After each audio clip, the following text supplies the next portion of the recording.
In this video, we will discuss about a crazy short squeeze that's happening right now in Disc Medicine Incorporated, ticker symbol IRON. Now, the more shorts that are impacted by this squeeze brings AMC and GameStop closer to a squeeze, as well as these shorts get closer and closer to that liquidation point. Now, I also want to talk about how releasing the FT data for AMC could apparently cause significant harm to those shorts. Hey, welcome to AMC Daily. If you are new to the channel, be sure to subscribe to the channel and turn on post notifications by hitting the bell so you never miss any of our uploads, and also enter our giveaway. But everyone, remember, this is not a financial advice video. So if you cast your mind back to December, Disc Medicine Incorporated also performed a 10-for-1 reverse split. And in the last few days, their stock price has absolutely exploded. So let's start off with this tweet from December from Drake. He said, "Iron just did a 10-for-1 reverse split today, and it's up 1,200%. And he said, "Isn't that what Adam Aron has tried to do with AMC and with APE?" And on top of that, Iron also changed their CUSIP number at the exact same time that caused a massive increase in the stock price, up $17.15 on the day, up to $18.50 in total. And he said in addition to this, it peaked at $34 per share, which should mean it's over 2,000% in total. Now, on top of that, in the last 5 days alone, Disc Medicine Incorporated is up another 36%. On top of that, the stock price is now trading around $32 per share. Over the last month, the stock is up 39.5% in total. Over the last 6 months, 73.6%. And over the last year, 103%. This stock has literally gone from pennies per share up to $32 per share. And as you can see, as we zoom in over that last week, or over those last 5 days, the stock is going parabolic. This is just another sign that shows that reverse splits do indeed work and actually help turn around a company entirely. Disc Medicine Incorporated didn't just see this one-day giant rocket up and rocket back down.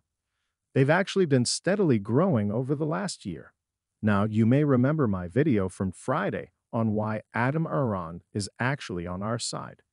He could have just let AMC go bankrupt, and he would have been given a kickback of over $1 billion, but he decided not to. But let's also take a look at those people that are saying Adam Aron is against us and that Adam Aron should be removed from AMC, and that the reverse split definitely should not go ahead.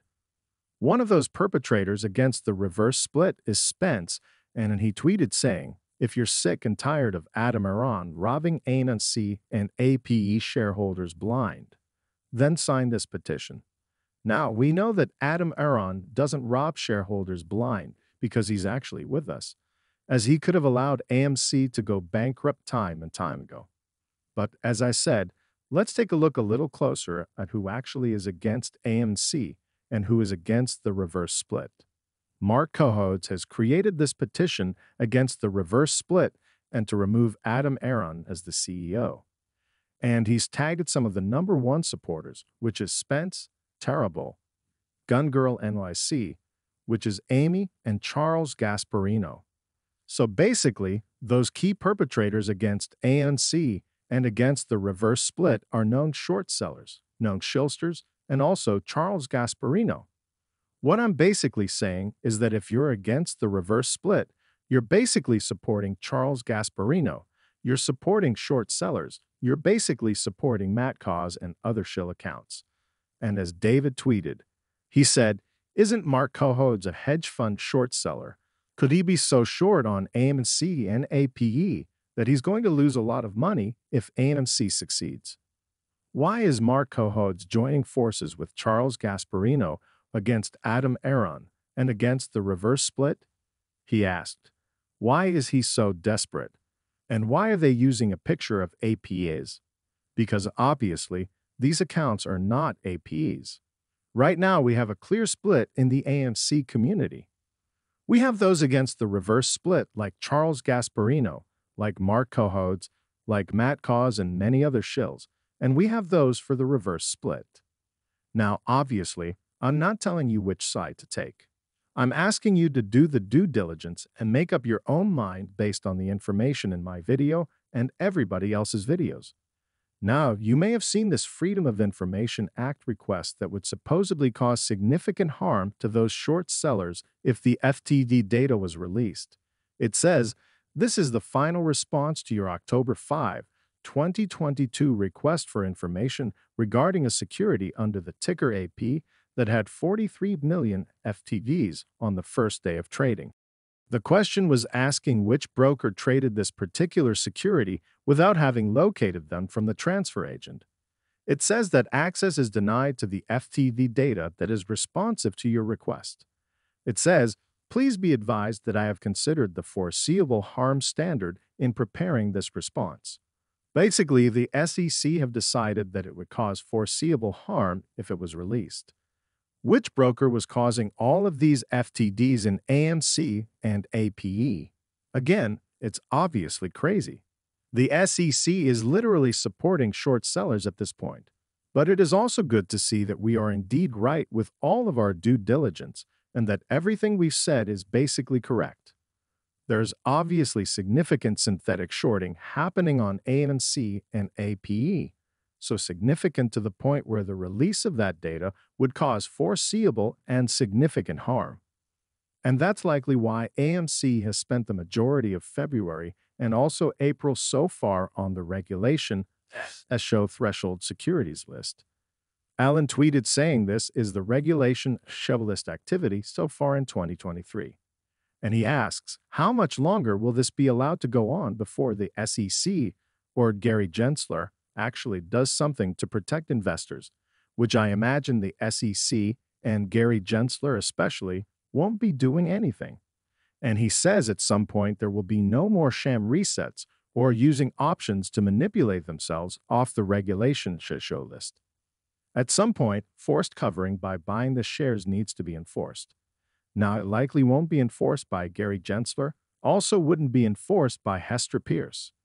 So I hope another SEC representative takes their places and forces this covering of these synthetic shorts. But so far, we can see we're now up to 8 days again on the regulation show list that's likely to continue much longer through April and into May. Now, I also wanted to talk about something very, very interesting to do with the on-balance volume for Bed Bath & Beyond. Now, on-balance volume is something I've touched on a number of times, but usually I've only spoken about AMC's on-balance volume. With AMC's on-balance volume, we can see the volume has only ever increased. Basically, it shot up in January 2021, it shot up in June of 2021, and ever since then, it's remained consistently high and has gradually increased. It's got to the point now where the net buying and selling pressure is 11.48 billion shares of AMC that have been bought. This obviously shows that significant synthetic shares have been created on AMC and still exist to this very day. Now, I also wanted to talk about the on-balance volume for Bed Bath & Beyond, because this is actually really interesting because it hasn't just increased and then plateaued, it's continually increased significantly time and time again. While the actual OBV for Bed Bath & Beyond is lower than AMC in total, reaching only 2.3 billion shares at its peak. It has continually increased time and time again, not just through 2021, but through 2022 and 2023 as well. Bed Bath & Beyond's OBV reached its peak in early 2023 back in January, spiking to the tune of 2.3 billion shares. Now, ultimately, the short sellers have won, with Bed Bath & Beyond enabling to sell a box here under $1 per share, to the point where Bed Bath & Beyond could not raise additional equity and has had to file for bankruptcy. With the share price so lower only 30 cents per share, they could not raise the additional cash they needed to survive and could also not turn profitable, and therefore Bed Bath & Beyond will likely be no more. Bed Bath & Beyond didn't quite have as many APEs supporting it as we do with AMC and with GameStop, and therefore it seems the short sellers have claimed another victim. Now, obviously, this is something that is not currently happening with AMC or with GameStop, and it's not going to happen to either of those companies as well. Personally, seeing short sellers succeed in seller boxing and destroying yet another company in Bed Bath and Beyond makes me even more mad. Overall, I do hope that these short sellers get what they absolutely deserve. And I hope that all of these short sellers currently shorting AMC and GameStop do end up being liquidated during the squeeze. Guys, that's all we have for you today. What is your opinion about AMC stock? Get involved and let us know in the comments down below. Thank you for watching.